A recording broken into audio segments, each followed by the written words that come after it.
रयते मधुनी नव्या युगाचा माणूस आता घडतो आहे।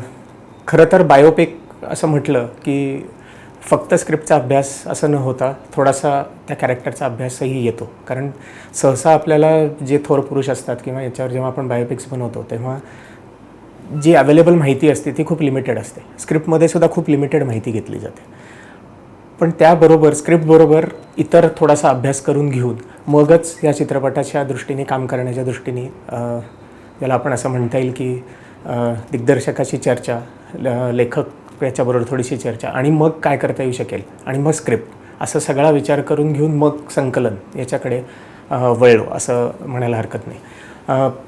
चित्रपट जेव्हा शूट करायचं सुरू झालं किंवा शूट करायचं ठरलं तेव्हा ऑन लोकेशन एडिट आणि मग नंतर आपण फायनल एडिट करू असं डिस्कस झालं. त्याला खरं बरीच कारणं असतात ऑन लोकेशन एडिट करण्याचं, पण ह्याला असं होतं की लोकेशन्सही खूप होते, तो काळ दाखवायचा होता. सो तो काळ उभा केल्यानंतर सेट असेल किंवा इतर सगळे प्रॉपर्टीज किंवा प्रॉप्स असतील, याच्यानंतर एकदा तिथलं शूट संपल्यानंतर परत एकदा समजा त्याच्यातलं काही राहिलं किंवा पॅचवर्क करायची वेळ आली तर ते खूप डिफिकल्ट जातं तसं मॅच करणं. सो त्या दृष्टीने असं ठरलं होतं की ऑन लोकेशन एडिट आणि मग नंतर आपण फिनिश्ड एडिटिंग करूया. तर ऑन लोकेशन एडिटच्या वेळेला असं झालं की जिथे जिथे लोकेशन्स म्हणजे अनेक वेगवेगळ्या ठिकाणी लोकेशन झाली. कोल्हापूर झालं, कोल्हापूरमध्येच अनेक लोकेशन्स झाली, कोल्हापूरच्या जवळ मसाई पठार झालं किंवा पुणे आहे, पुण्याच्या आसपास झालं. सो ह्या सगळ्या लोकेशन्सचा जेव्हा विचार केला गेला तेव्हा प्रत्येक वेळी तिथे दररोजचं शूट झालेलं रात्री माझ्याकडे यायचं, आम्ही रोज रात्री कन्वर्ट करायचं, रोज रात्री ते एडिट व्हायचं. सो रोजचं एडिट झालेलं किंवा रोजचं शूट झालेलं हे रोज एडिट व्हायचं आणि मग त्याच्यानंतर ह्याच्यात काही हवं आहे का किंवा हे ओके आहे का किंवा ह्याला अजून काही सुधारणा करता येईल का याची चर्चा आणि मग त्याच्यावर अजून पुन्हा काही करायचं की नाही हे ठरवलं जायचं. सो एडिटिंगचा अनुभव जर म्हणाल तर पूर्ण सिनेमाच्या शूटच्या दरम्यानसुद्धा एडिटिंगचा आपण असं म्हणता येईल की काम चालू होतं.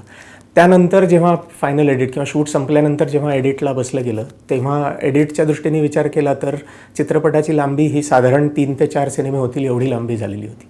आता एवढा सगळा प्रवास, अर्थात एवढे मोठा माणूस होता, त्याचं एवढं मोठं कार्य होतं, तर ते छोटंसं बसवणं तसं डिफिकल्टच होतं.